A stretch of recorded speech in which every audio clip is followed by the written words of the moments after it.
എന്നോടാണോ ചോദിക്കുന്നത്? രാത്രി ഇവിടുന്ന് ഇറങ്ങിപ്പോയതാ. കണ്ടിട്ട് എന്താ ഇത്ര അത്യാവശ്യം? ഇന്ന് ആരുടെ കയ്യും കാലം വെട്ടാനാ കരാറ്?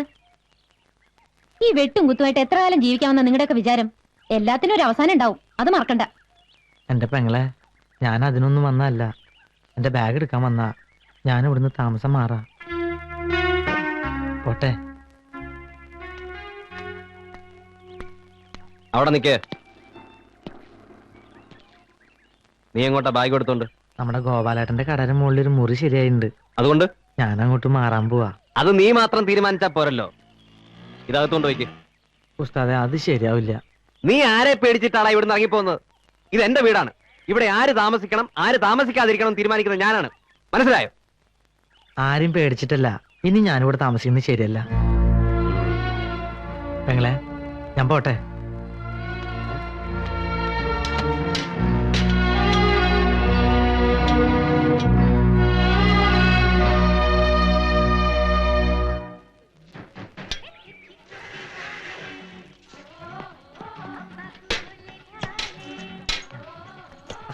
ഒരു സ്ട്രോങ് ചായ.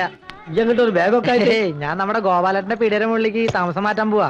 അതേതായാലും നന്നായി. ആയിഷോ, ഒരു ചായ കിട്ടെടുത്തോ. ഒരു പെണ്ണ് വന്ന് കേറിയപ്പോ അച്ചൂട്ടി നിന്നെ പുറത്താക്കിയില്ലേ? പുറത്താക്കിയതല്ല, അവിടെ അത്രയ്ക്ക് സൗകര്യമല്ലേ ഉള്ളൂ. സുഖവും ദുഃഖവും ഒരുപോലെ അനുഭവിക്കുന്നവരാണ് ആത്മാർത്ഥ സുഹൃത്തുക്കൾ. മണിയൻ ആഗ്രഹമില്ലാഞ്ഞിട്ടാണോ? അച്ചൂട്ടി സമ്മതിക്കണ്ടേ? അല്ല മണിയാ, തെണ്ടിത്തരം ചമ്മാടിത്തരം കാണിക്കുമെങ്കിൽ സ്വന്തം അമ്മേനും തിരിച്ചറിയാനുള്ള കഴിവിരിക്കണ്ടോ? നിന്നെ പോലുള്ള തെണ്ടികളെ കൈകാര്യം ചെയ്ത് ഉസ്താദ് കാണുന്നില്ല. ഞാൻ ഒറ്റയ്ക്ക് മതി.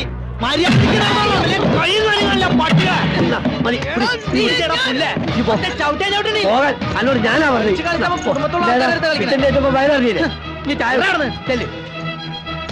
ഒന്ന് കളയാനല്ല അതിന് ഞാൻ.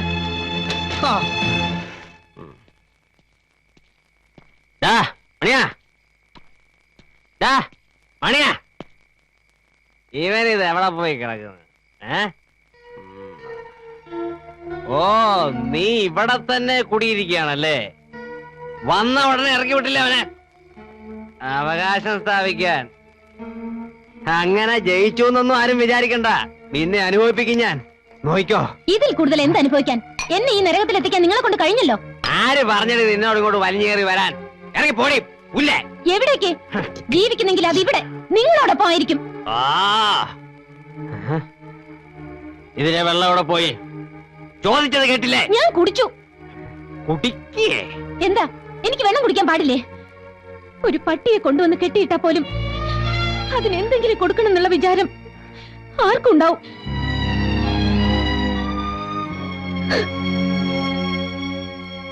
ഇങ്ങനെ പട്ടിണി അടക്കാനായിരുന്നെങ്കിൽ നിന്നെ ഒരിക്കലും ഞാൻ ഇങ്ങോട്ട് വിടില്ലായിരുന്നു. ആരെ തോൽപ്പിക്കാൻ വേണ്ടിയാ? അവനെയോ? നിനക്ക് വേണ്ടെങ്കി വേണ്ട. വയറ്റിലൊരു ജീവൻ വളരുന്നില്ലേ? അതെങ്കിലും നീ ഓർക്കണ്ടേ? വാശി കളഞ്ഞിട്ട് വല്ലതും ഒന്ന് കഴിക്കാൻ നോക്കുമോളെ.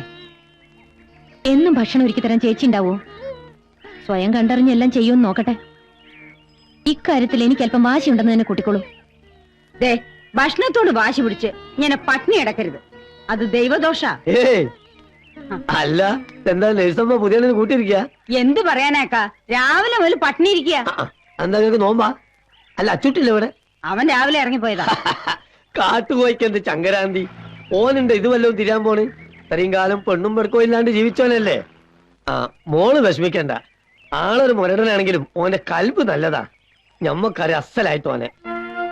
പിറന്നു വീണ് തന്നെ എത്തിയുമായിട്ടാ. നാട്ടുകാരാട്ടും തുപ്പും കേട്ട് തെരുവിൽ വളർന്ന ഓന് ഈ ദുനിയാവിനോട് തന്നെ പകയാ. ചില രാത്രിയിൽ ഓന് നമ്മളെ മുമ്പിലിരുന്ന് കൽബ് പൊട്ടി കരഞ്ഞിട്ടുണ്ട്. എന്താന്ന് ഇതുവരെ അറിഞ്ഞിട്ടില്ല. അതൊക്കെ ഓന് കിട്ടിയിട്ടുമില്ല. ഇനി അതൊക്കെ ഓന് കൊടുക്കാൻ മോക്കേ കഴിയും.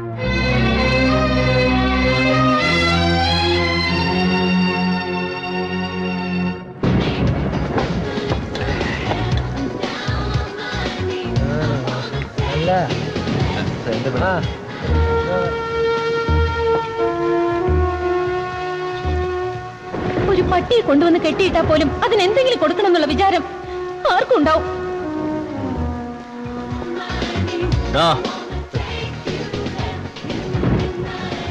ഒരു chicken biryani parcel. Biryani parcel? ആ ശരി.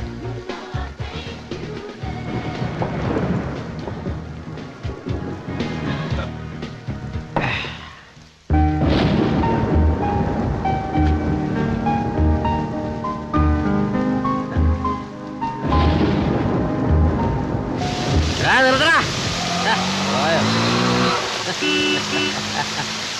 ഓടാ.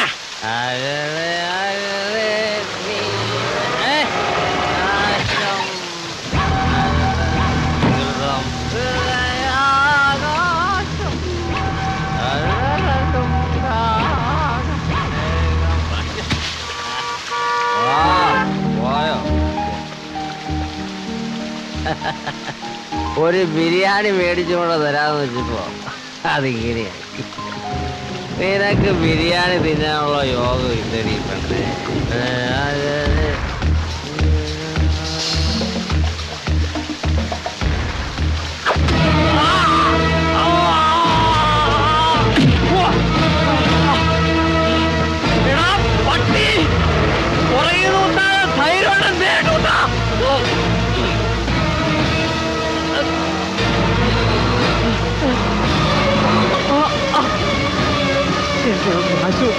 ആശുപത്രിയിലോ പോയി പണി നോക്കണ. പട്ടിയെ പോലെ നീ റോഡിൽ കിടന്ന് ചാവണം.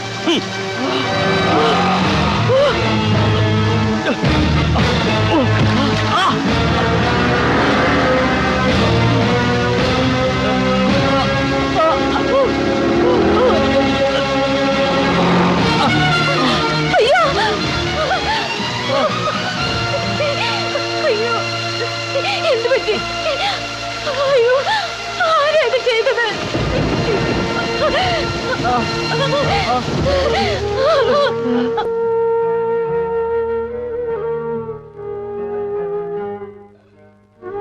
ഓവറാൻ കൊടുത്തേക്ക്. ഇപ്പൊ വേദന എങ്ങനെയുണ്ട്? കുറവുണ്ട്. പേടിക്കാനൊന്നുമില്ല. ഇനി ഈ അടിയും കുത്തൊക്കെ നിർത്തിക്കടാ. അത് കണ്ടോ കിടക്കുന്നത്? ഒരു കാലത്ത് ചമ്പക്കര മുഴുവൻ വിറപ്പിച്ച വലിയ റൗഡിയാ ചമ്പക്കരപ്പല്ലി. അടിയും തൊഴിയും വാങ്ങി അവശനായതോടെ സ്വന്തം ഭാര്യയും മക്കളും വരെ വീട്ടിൽ നിന്ന് ചവിട്ടി പുറത്താക്കി. മുമ്പ് വൈരാഗ്യമുള്ള ആരോ തല്ലിച്ചതച്ച് റോട്ടിലിട്ട് പോയതാ. ആരും നോക്കാനില്ലാതെ അനാഥപ്രേതം പോലെ കിടക്കുക. എങ്ങനുണ്ട്?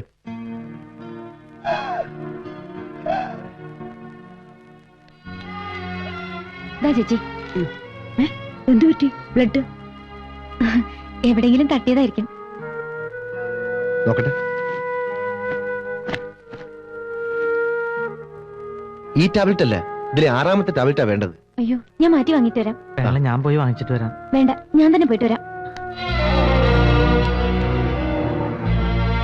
ഓക്കെ.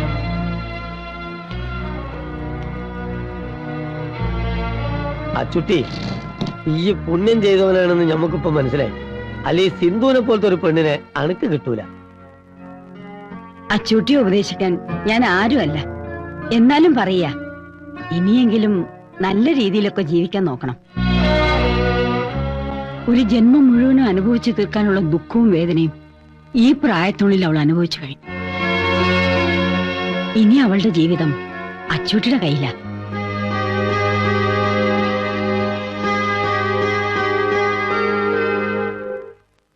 കുത്ത് അല്പം കൂടി മാറിയിരുന്നെങ്കിൽ അച്ചൂട്ടിയുടെ കഥ കഴിയുമായിരുന്നാ ഞാൻ കേട്ടത്. ആ, കുത്തിയവനെ തിരിച്ചറിഞ്ഞ അവന്റെ കൈയും കാലും അച്ചൂട്ടി വെട്ടിയിരിക്കും.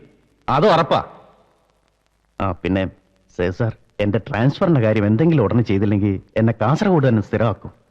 അപ്പോട്ടെന്നാലേ തിരുവമ്പാടിയെ വിളിച്ച് ഈ കാര്യം പറഞ്ഞില്ലായിരുന്നു. പറയാൻ അയാളെ കിട്ടിയിട്ടുണ്ട്. എപ്പോ വിളിച്ചാലും പുറത്തു പോയി മീറ്റിങ്ങിന് പോയി എന്നൊക്കെയാ മറുപടി. ആഭ്യന്തരമന്ത്രി ആയതിനു ശേഷം പുള്ളി ഭയങ്കര ബിസിയാണെന്നാ വെപ്പ്. അതെ അതെ, തിരുവമ്പാടി എന്റെ ട്രാൻസ്ഫറിന്റെ കാര്യത്തിൽ എന്തെങ്കിലും ചെയ്യുമെന്ന് എനിക്കൊരു വിശ്വാസമില്ല. ആ, ആഭ്യന്തരമന്ത്രി ആയ ശേഷം ആളാകെ മാറിയിരിക്കുക. ഛേ, തിരുവമ്പാടി അത്തരക്കാരനാണെന്ന് ഞാൻ വിശ്വസിക്കുന്നില്ല. ആ, ഏതായാലും ഇന്ന് രാത്രി തന്നെ ഞാൻ തിരുവമ്പാടി വിളിക്കാം. ഓ, ആ സേൽ സാറേ, ഇങ്ങോട്ട് ട്രാൻസ്ഫർ ആയി വരുന്ന പുതിയ CI എന്നെ പോലെയല്ല. ആള് വളരെ സ്ട്രിക്റ്റാ. പോലീസ് ഡിപ്പാർട്ട്മെന്റിന് തലവേദന ഉണ്ടാക്കാൻ വേണ്ടിയുള്ള ഒരു ജന്മം. കുട്ടനാട്ടുകാരൻ കുഞ്ഞുമത്തായുടെ മകൻ ജോയി മാത്യു.